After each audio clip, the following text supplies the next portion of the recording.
मीर चौक police station के हुदूद में मकान में आग लगने का वाकया पेश आया है। इमारत के पहले फ्लोर पर लगी आग ने घर के सामान को जलाकर खाकस्तर कर दिया।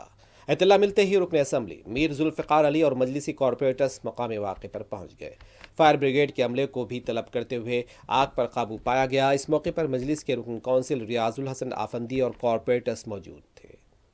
रुकन असम्बली मीर जुल्फ़िकार अली ने बताया है कि मगर की बौली के इलाके में मकान में आग लग गई थी। भारी माली नुकसान हुआ है, ताहम किसी भी तरह का कोई जानी नुकसान नहीं हुआ। फायर ब्रिगेड ने आग पर काबू पाया है।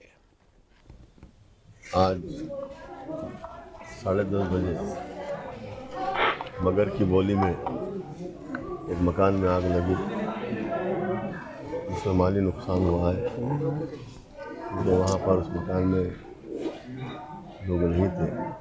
जैसे इसका पता चला, नखीब मिल्लत अलहाज बैरिस्टर असदुद्दीन ओवैसी साहब MP और सदर कुलीन मजलिस इत्तेहादुल मुस्लिमीन को इत्तला दी। मैंने कहा कि फ़ौरन वहाँ पर फायर इंजन को भेजिए।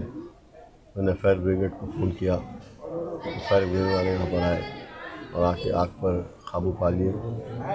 यहाँ पर कोई जानी नुकसान नहीं हुआ। यहाँ के महल्ले वालों ने भी काफ़ी, यहाँ के नौजवानों ने मदद की आग बुझाने में, जिसकी वजह से आग जल्दी बुझ गई।